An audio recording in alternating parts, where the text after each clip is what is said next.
In the winter of 1944, when Europe was still choking under the smoke of war and the skies above Germany were streaked with contrails that marked the daily struggle for supremacy, one mission would become legend not because of glory, but because of survival beyond reason.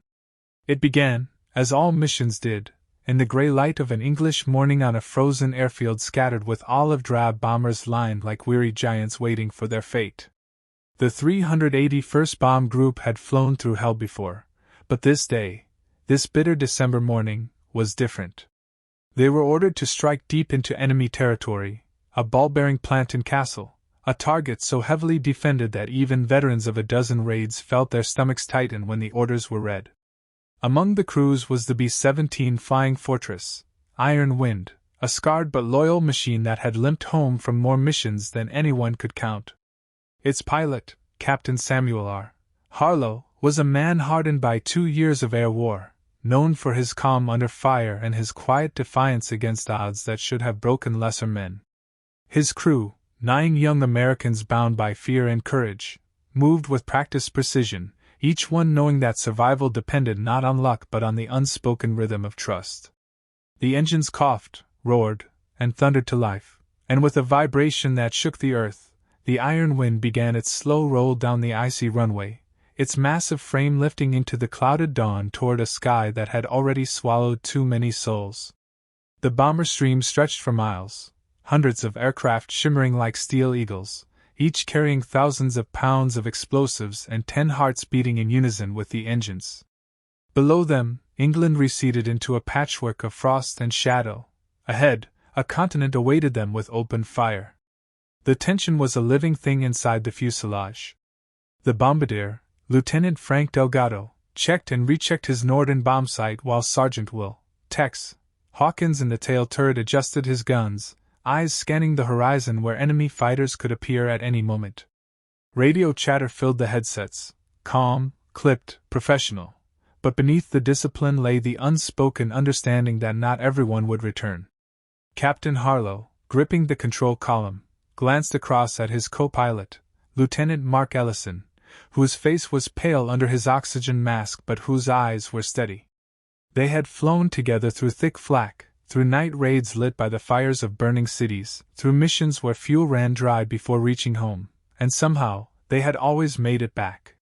Today would test that luck to its breaking point.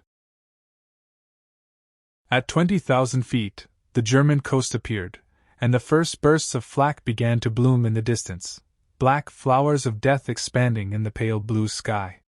"Flak 11 o'clock low," called out the navigator, and moments later the first concussions rattled the bomber, fragments clattering against its aluminum skin. The formation held steady, each plane a speck in a grand mechanical ballet choreographed by duty and defiance. As they crossed deeper into occupied Europe, the air became thick with shrapnel, and soon the Iron Wind was flying through what looked like a storm of black rain. One burst exploded close enough to pepper the right wing with holes, tearing through the outer skin and slicing hydraulic lines. Warning lights flickered on the instrument panel, but Harlow said nothing. He simply adjusted his controls and kept the plane steady. Ahead, through the haze and fire, the target city loomed, a cluster of smoke and metal. The Germans were ready. The flak intensified, and then the fighters came. Messerschmitt Bf 109s and Focke-Wulf 190s streaked out of the sun like hawks, their guns flashing. The sky erupted in chaos. Tracer fire crisscrossed the formation.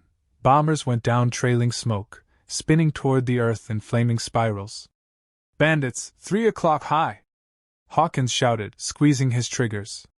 The Iron Wind shuddered under the recoil of its own guns, its .50 calibers spitting fire and defiance.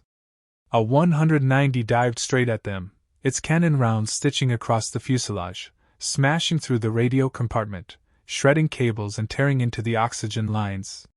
The radio operator, Sergeant Kenny Morales, was thrown against the bulkhead, blood streaking his flight suit, but somehow he managed to crawl back to his station and restore partial communication. Another burst hit the left wing, and for a heartbeat, the bomber lurched downward before Harlow regained control. Inside the plane, the temperature dropped, freezing air whistled through new holes. Yet no one faltered.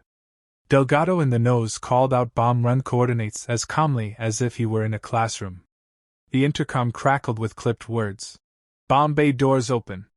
And then, through a storm of metal and fire, the Iron Wind released her payload over the target. The bombs fell silently, tumbling through the haze before blossoming into thunder below. The moment the bombs were gone, Harlow banked hard, turning the bomber toward home. That was when hell truly began. The German fighters regrouped, their attack savage and relentless. The Iron Wind, isolated from her formation by damage and speed loss, became a lone target. Round after round tore into her body, armor plates buckled, glass shattered, oil sprayed across the wings. One engine coughed smoke and died, propeller frozen in place. A second engine sputtered under fire. The cockpit instruments danced wildly, but Harlow refused to give in. Hold her steady, Ellison shouted over the roar, his voice barely audible. The fuselage was riddled with holes. Later they would count nearly 200, but somehow the bomber stayed aloft. Shrapnel tore through the midsection, wounding the waist gunners. Blood mixed with oil and frost, yet every man kept to his post. Tail guns jammed! Hawkins called, fumbling with frozen hands to clear the breach. Another burst ripped away part of the rudder, sending the bomber into a yaw. Harlow fought the controls, muscles straining, eyes fixed on the horizon that promised safety but offered none. Below them, the world was a patchwork of snow and ruin. Above, the air was alive with death. Hour after hour, the Iron Wind limped westward. The crew had lost pressurization, oxygen, and heat. Frostbite crept into fingers and toes, but no one dared remove their gloves. They were ghosts flying through a world of silence and wind. The bomber's frame groaned with every mile, wings flexing as if about to tear free. Over the radio, faint signals crackled, friendly fighters somewhere ahead, but the Iron Wind was too slow, too wounded to keep up. One of the waist gunners, Private Eddie Malone, collapsed from blood loss, his crewmates binding his wound with strips of his own flight jacket. Morales, despite his injury, tapped out an SOS signal on the broken transmitter, hoping someone might hear. As they crossed the Rhine, another flak battery found them, shells bursting dangerously close. The right wing caught fire, flames licking toward the fuel tanks. Ellison grabbed the extinguisher and fought the blaze as Harlow dove, trading altitude for speed. Somehow, miraculously, the fire died out. Every man on board knew that their luck was hanging by threads, and yet something unspoken kept them moving. The stubborn will not to die over enemy soil. By the time they reached the North Sea, only 2 engines were running, one coughing black smoke, the other trembling with fatigue. The plane was barely controllable, instruments failed one by one. They were flying blind through a gathering storm, guided only by instinct and memory. Harlow's hands were numb on the yoke, his oxygen mask cracked, his face rimed with ice. Ellison read bearings from a torn map, his voice fading with exhaustion. In the waist section, the remaining gunners prayed in silence, their breath freezing in the thin air. Then, through a break in the clouds, they saw it, the faint outline of the English coast, gray and distant but real. Home. Hope flickered for the first time in hours. The bomber began its descent, but even that became a battle. The landing. Gear was jammed, hydraulic pressure gone. "We'll belly her in," Harlow muttered, more to himself than anyone.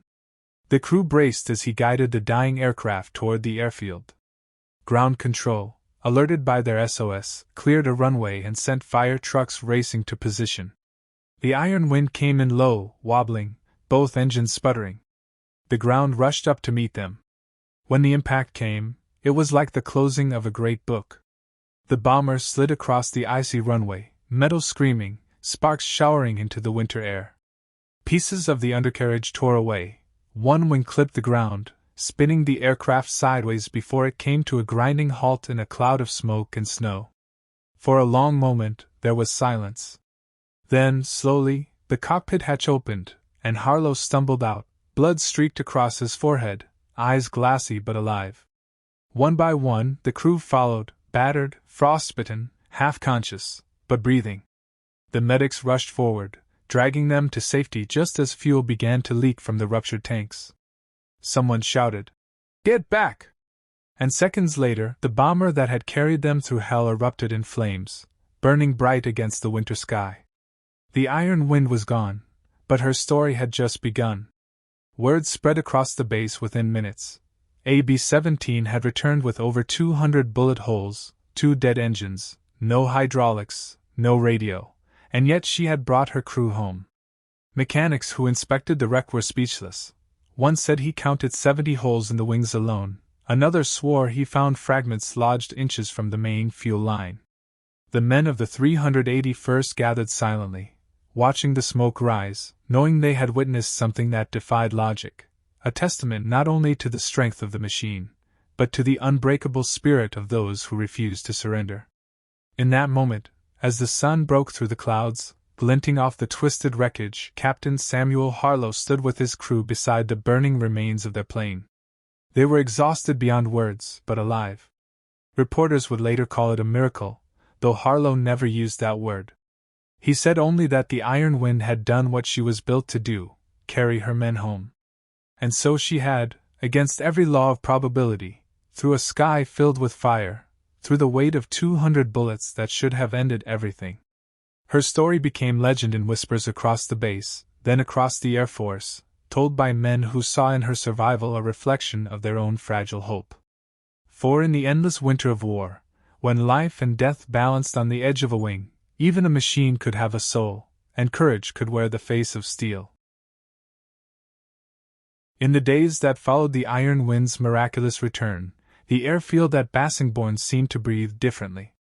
The smell of burned metal still lingered over the hangars, and the wreckage of the bomber sat cordoned off behind ropes, a twisted monument to everything the war demanded and everything it spared. Crews walked by it in silence, some touching the scorched fuselage as if it were holy relic, others simply staring, trying to understand how it had endured. The morning after the crash landing, technicians from the 8th Air Force's Engineering Division arrived to inspect what remained. Their notebooks filled quickly, holes from 20mm cannon shells, shredded control cables, a shattered tail assembly that should have made flight impossible. The tail section had been held together by 2 bent struts and a prayer, the fuel tanks riddled but never ignited, the oxygen system severed, yet somehow the crew had not suffocated. Every inch of the Iron Wind was a study in impossibility, every wound in her frame a question without an answer. For the men who flew her, survival was not triumph, it was disbelief wrapped in exhaustion. Captain Samuel Harlow lay in a hospital cot in the base infirmary, his hands bandaged, his right shoulder immobilized, while doctors murmured about shock and frostbite. He listened to the sound of planes taking off outside, the steady thrum of engines that had been his heartbeat for years. Part of him wanted to rejoin them, to climb back into the sky that had tried to kill him. Another part wondered whether he ever could again. His co-pilot, Mark Ellison, spent hours beside his bed, silent, sometimes just watching the snow fall beyond the window. The war, indifferent as ever, did not pause to honor the living or mourn the dead. Orders kept coming. Missions flew every day. Somewhere over Germany, other crews faced the same inferno the Iron Wind had survived, and many did not return. But even as routine devoured reflection, something about Harlow's story began to spread beyond the base. War correspondents stationed in England caught wind of it first. They came with notebooks and cameras, eager for a story that wasn't only about destruction but about endurance. They photographed the battered plane, wrote of her 200 bullet holes, her torn wings and her living crew, and in the pages of newspapers from London to New York, the Iron Wind became a symbol. A reminder that sometimes survival itself was the purest form of victory. The headlines called it "The Fortress That Wouldn't Die," and letters began arriving from strangers who read the account and found in it a spark of something that war could not extinguish: hope. Harlow, uncomfortable with the tension, declined interviews, telling one officer that it wasn't bravery, just stubbornness. Yet deep down he knew that what had happened defied reason. He replayed the mission in his mind endlessly, the flak, the smoke, the endless hammering of cannon fire, the sudden quiet when the engines began to fail, the moment he first saw the coastline of home. He remembered how the control column had felt alive in his hands, how every vibration had seemed to plead for endurance. Perhaps that was what haunted him most, the idea that the plane itself had willed them home. To the ground crews who examined her, that notion didn't seem entirely foolish. They found fragments lodged near the main spar that, by every law of physics, should have severed the wing. They found a ruptured oil line that had sealed itself with coagulated fluid, preventing a fire. It was as if the iron wind had refused to die. The Air Force Command decided to salvage what they could of the aircraft for study, but there was talk of preserving the fuselage as a training relic, a physical testament to what American engineering and sheer determination could withstand. For the men who had flown her, though, the idea of dismantling the iron wind felt like dismantling a memory too sacred to touch. When Harlow was strong enough to walk, he visited the hangar where she rested one last time. He stood before her blackened nose art, a once bright illustration of a winged hammer now scarred and peeling, and traced it with his gloved fingers. Around him, the wind rattled through the open bay doors, carrying the distant echo of engines. He thought of his crew, Delgado, still recovering from shrapnel wounds in the shoulder, Morales, the radio man who had lost partial hearing, Hawkins, who refused to be grounded despite frostbite that would scar him for life, and Malone, who had barely survived the bleeding on that long flight home. They were all alive, yet something intangible had been left behind inside that plane, something that no medal or commendation could restore. The war had given them survival, but it had taken innocence. The next week, replacement crews arrived, new faces full of nerves and swagger, unaware of what awaited them beyond the clouds. Harlow, now grounded temporarily by order of the flight surgeon, watched them climb into their bombers at dawn. He envied their ignorance, even as he pitied it. The war machine had no sentiment, only a schedule. Winter deepened across England. Snow coated the runways, muffling the sounds of war, though in the distance the thunder of departing squadrons never ceased. Harlow began to serve as a training officer, lecturing young pilots on emergency procedures, survival tactics, and the psychology of endurance. When he spoke of his experience, he did so without embellishment, describing the facts as they had occurred: the loss of hydraulics, the engine failures, the fire, the frost, the final glide to safety. But those who listened felt the weight between his words, the things he left unsaid. Some cadets confessed later that his calm delivery frightened them more than tales of heroism. It was not glory he conveyed, but the reality of war's indifference. One morning, during a routine inspection flight, he was invited to ride along with a rookie crew to evaluate their formation discipline. As the B-17 climbed into a clear blue sky, Harlow found his hands trembling against the cold glass of the observation blister. The sound of the engines, so familiar, so alive, stirred something buried deep. Every vibration carried memories of the iron wind's dying heartbeat, of the screams of metal, of the surreal quiet that followed each explosion. When they landed, he told the young pilot he had done well, but that evening he sat alone in the officers' mess long after the others had gone, staring at a cup of untouched coffee, realizing that some part of him would always remain 30,000 feet above Germany, flying through a sky full of fire. By spring of 1945, as the Allied advance pushed deep into the heart of the Reich, news reached the base of the war's impending end. Rumors spread like wildfire: Hitler trapped in Berlin, German divisions surrendering by the thousands, the Luftwaffe broken. For many it was relief, for others, disbelief. Harlow felt both, and yet something darker, an unease born from the emptiness that follows survival. When victory finally came, with V-Day declared and the streets of London erupting in celebration, Harlow found himself standing apart from the crowds, watching men and women dance in the rain beneath a sky finally free of bombers. He wanted to feel joy, but what he felt was silence. The war had taken too much to leave room for celebration. In his quarters that night, he opened his footlocker and took out a fragment of the Iron Wind's fuselage, an aluminum panel the ground crew had given him before the plane was scrapped. He turned it over in his hands, tracing the bullet holes that had once surrounded his seat. Each scar told a story of a moment when death had reached for him and failed. He wondered how many others had not been so lucky, how many planes had vanished over enemy territory without witness, without return. The Iron Wind's survival had been extraordinary, but it was also a reminder of the thousands that never came home.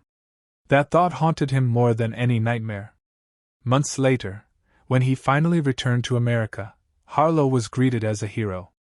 The newspapers had not forgotten his story, and the Air Force decorated him with the Distinguished Flying Cross for valor and exceptional leadership. But the applause felt hollow. He settled in a small town in Illinois, taking a job as a flight instructor, teaching young men how to fly the very aircraft that had defined his past. Sometimes, in the quiet after lessons, he would tell students about the Iron Wind, not as a legend, but as a lesson.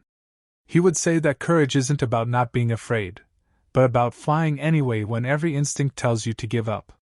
In the evenings, he walked the fields beyond the airstrip, watching the sunset burn red across the horizon, the same color as tracer fire against the twilight. That some part of him would always remain 30,000 feet above Germany, flying through a sky full of fire. By spring of 1945, as the Allied advance pushed deep into the heart of the Reich, news reached the base of the war's impending end. Rumors spread like wildfire: Hitler trapped in Berlin, German divisions surrendering by the thousands, the Luftwaffe broken. For many it was relief, for others, disbelief. Harlow felt both, and yet something darker, an unease born from the emptiness that follows survival. When victory finally came, with V-Day declared and the streets of London erupting in celebration, Harlow found himself standing apart from the crowds, watching men and women dance in the rain beneath a sky finally free of bombers. He wanted to feel joy, but what he felt was silence. The war had taken too much to leave room for celebration. In his quarters that night, he opened his footlocker and took out a fragment of the Iron Wind's fuselage, an aluminum panel the ground crew had given him before the plane was scrapped. He turned it over in his hands, tracing the bullet holes that had once surrounded his seat. Each scar told a story of a moment when death had reached for him and failed. He wondered how many others had not been so lucky, how many planes had vanished over enemy territory without witness, without return. The Iron Wind's survival had been extraordinary, but it was also a reminder of the thousands that never came home. That thought haunted him more than any nightmare. Months later, when he finally returned to America, Harlow was greeted as a hero. The newspapers had not forgotten his story, and the Air Force decorated him with the Distinguished Flying Cross for valor and exceptional leadership. But the applause felt hollow. He settled in a small town in Illinois, taking a job as a flight instructor, teaching young men how to fly the very aircraft that had defined his past. Sometimes, in the quiet after lessons, he would tell students about the Iron Wind, not as a legend, but as a lesson. He would say that courage isn't about not being afraid, but about flying anyway when every instinct tells you to give up. In the evenings, he walked the fields beyond the airstrip, watching the sunset burn red across the horizon, the same color as tracer fire against the twilight sky. To the world, the war was over, but for men like him, it never truly ended. Each night, in the hum of distant engines or the flicker of lightning across the clouds, he could still hear the echoes of that day in 1944 when 200 bullets had tried to bring him down, and failed. For years, veterans would visit him, some by chance, others by design, drawn by the story they had read or the legend they had heard. They would sit on his porch, share coffee, and talk in quiet voices about things that could never be understood by those who had not seen the sky on fire. Among them came Hawkins, the tail gunner, now graying, walking with a limp. He brought with him a small box. Inside it, a fragment of the Iron Wind's tail assembly he had kept hidden all those years. Together they stood in silence, two old soldiers staring at a piece of metal that had once carried their youth, their fear, and their defiance. Hawkins said it felt right to return it to the captain who had brought them home. Harlow smiled faintly and set the fragment beside his own. The two men did not need words. The Iron Wind had connected them forever, forged in the crucible of a sky that had wanted them dead. And as night fell over the quiet fields, the sound of distant thunder rolled across the horizon, like the low echo of engines from another time, reminding them both that survival was not the end of the story. It was only the beginning of how memory keeps the dead alive.